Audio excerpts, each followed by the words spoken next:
Hello there, this is Zlewikk and welcome to another guide, this time about the multiplayer. So this will be a few tips that will let you start your career in the multiplayer or improve your skills over there, because playing a multiplayer game is really complicated and those tips should improve your knowledge, improve your skills significantly. And before we start, remember to leave a subscription and a like to support this series. Let's do this! I divided this guide into three parts. First of them is about administrative your empire in multiplayer. Second one is fully about diplomacy, and this part will be the biggest one. And the third one is about military. So let's start with administrative tips. Like, the main tip outside of those that I'll be talking about is that this is not a single player. And multiplayer gameplay is completely different. And the first tip is about ideas. Here, in most of the cases, you should not take ideas that you need for the world conquest. You're playing here to build your ideas around needed policies, like those for the military, those for the navy, or maybe those for the economy. It depends fully on you, on your strategy for the multiplayer and how you want to manage your empire in long term. Second tip is about micromanaging your empire. Remember, here you're not playing on speed 5 or speed 4, you're playing on speed 2 and 3, so you have a bunch of time to manage, to micro build your empire, to manage estates efficiently, manage your autonomies in the provinces and unrest, and to manage your buildings. Take your time, think a lot about it, because even small numbers might help you in the long term. The next thing is to not go behind in the technologies, at least in most of the cases, because even a small difference in the quality of a military might be a huge difference for the war and if you're going to be alive for the next few years. And also, like, every technology is important, because administrative ones are giving you the new idea groups, diplomatic technology is giving you better ships, which might be needed in multiplayer obviously. Force. You need to plan when to put them and build forts to be ready for every possibility, because even your best ally might betray you, so you should be building forts. And even advantage that you're getting in the forest, in the woods or in the hills, not talking about even the mountains, might be a deciding thing for you to win the war, to defend your lands and go push farther. Just remember, do not let the empty spaces in your country, because the enemy might just go through them, go to the better fort, carpet siege your country, decrease your economy and kill you afterwards. Dead. Just remember, guys, do not sit in your comfort zone. Taking loans, even to build up buildings, especially for the war, is nothing bad. If you need to win the war, and if the war is going to decide if you're going to be alive or not, do not hesitate to take debt and even go bankrupt if it's needed. This is the most common rookie mistake of a lot of players, hesitating to go bankrupt to win the war. Number 6 are estates and exploiting them.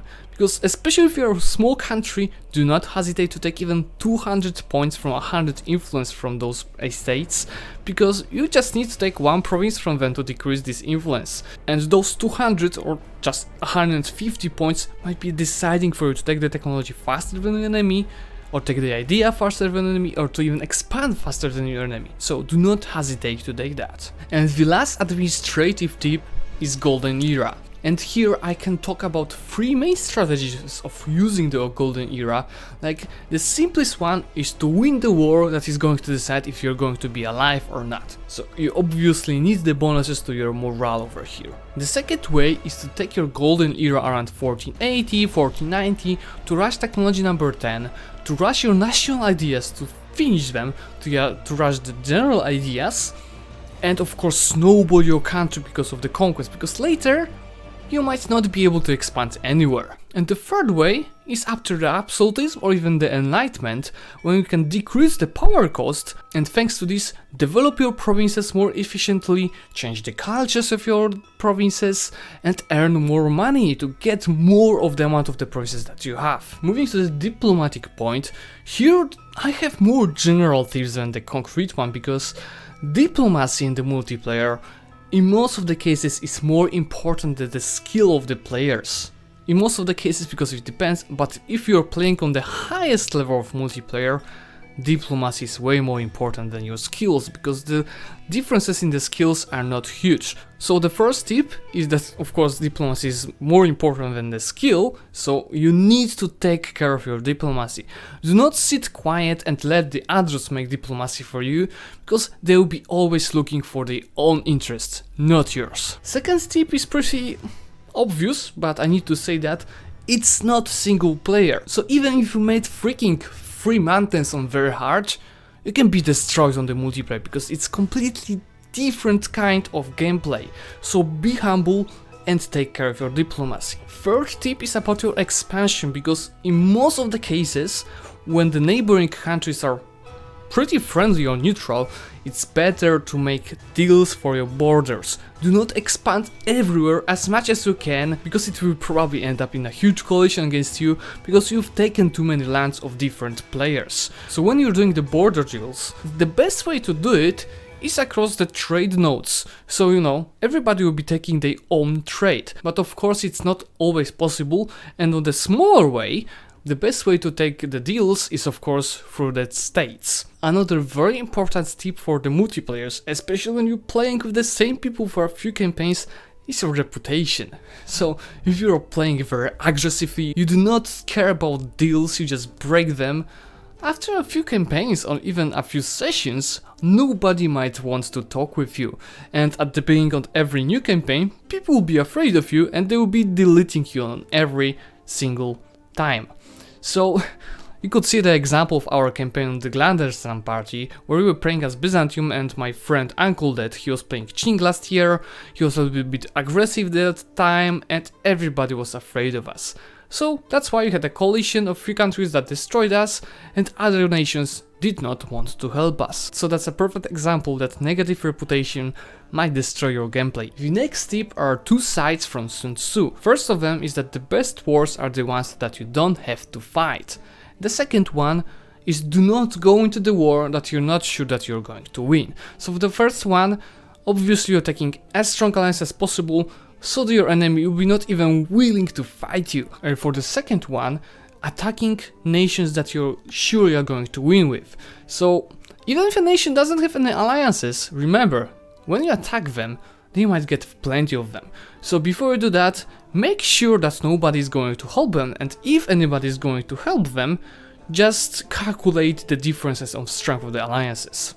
And the last tip for the diplomatic one, just remember, in some communities it might be banned at all, but not on every single one, so I'm just talking generally about that, is just getting vassal subject players, because a player on colony might be very strong. Of course, marshes are freaking OP with all these bonuses, so player marshes in most of the communities are definitely banned, but even vassals, because you can just, you know, you can't core everything. Thanks to a vassal, you don't have to go over your state's limit, you can just give those promises to your vassal and make the lands that you conquer as efficient as possible. The last chapter is about the military. We can talk a lot about it, so I'll just keep it short for the most important tips. First one is about the battle. Battles, of course, are the thing that are going to win you the whole wars in most of the cases. So a few main tips for the battles. Reserves and morale. You need to keep looking at both of them, because you're not going with your whole army into the battlefield, because the reserves are just going to take the morale hit even without fighting the battle, so you're just wasting those guys.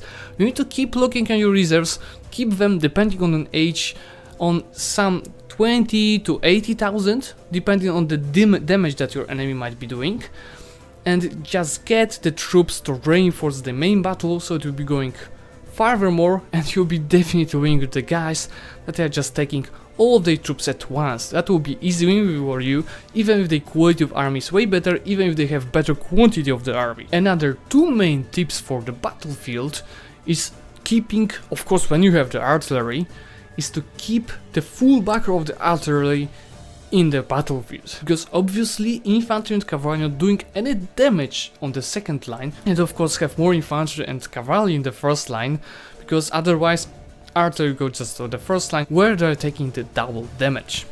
And the last tip is intercepting. This is another level that is main one in most of the MP communities that you need to use, because when the guys are using these strategies for the battles that I was talking about, a lot of them are just forgetting that you need, for the reinforced troops, you need to also keep the full back row of artillery, because of the second guy is able to attack you on this province and intercept those troops from reinforcing, and if he uses the full back row of artillery, he's just going to smash your troops, especially when you are staying with, for example, all of your army to just reinforce the main battle. It will hurt you a lot, as you're going to lose both of these battles.